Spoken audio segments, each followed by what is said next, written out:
Hello everyone welcome back to my YouTube channel with another video. आजकेर भिडियोटाय जे जब वैकेंसिटा निये एसेछि सेटा हलो गवर्नमेंट जब।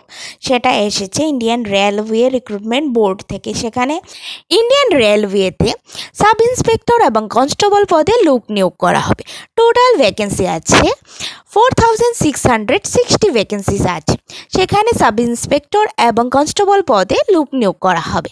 इंडियन रेलवेते सब इन्सपेक्टर एवं कन्स्टेबल पदे लोक नियोग करा होबे। टोटाल वैकेंसिज आछे 4660 वैकेंसिज आछे। सेखाने सब इन्सपेक्टर एवं कन्स्टेबल पदे लोक नियोग करा होबे।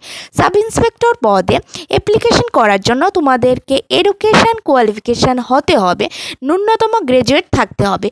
তোমাদের এজ লিমিটটা হতে হবে 22 to 28 ইয়ার্সের মধ্যে হতে হবে। তোমাদেরকে স্যালারি দেওয়া হবে 35,400 পার মান্থ। তোমাদেরকে স্যালারিটা দেওয়া হবে। কনস্টেবল পদে অ্যাপ্লিকেশন করার জন্য তোমাদের ন্যূনতম এডুকেশন কোয়ালিফিকেশন থাকতে হবে মাধ্যমিক পাস। তোমাদের এজ লিমিটটা হতে হবে 18 to 28 ইয়ার্সের মধ্যে হতে হবে। তোমাদেরকে স্যালারি দেওয়া হবে 21,700 পার মান্থ। তোমাদের স্যালারিটা দেওয়া হবে। সিলেকশন প্রসেসটা বলছি, তিনটে স্টেপে তোমাদের সিলেক্ট করা হবে।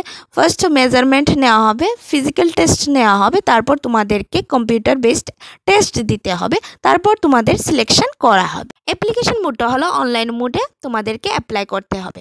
অ্যাপ্লিকেশন ফি জেনারেল বয়েজ এবং ওবিসি বয়েজদের জন্য 500 রুপিস, অল গার্লস এবং SC ST বয়েজদের জন্য 250 রুপিস। ডেসক্রিপশানে ওয়েবসাইটে লিঙ্কটা দেওয়া আছে। তোমাদের অ্যাপ্লিকেশন ডেট স্টার্ট হয়েছে, আজ থেকে স্টার্ট হয়েছে। স্টার্টিং ডেট হলো 15 এপ্রিল এবং লাস্ট ডেট হলো 14 মে।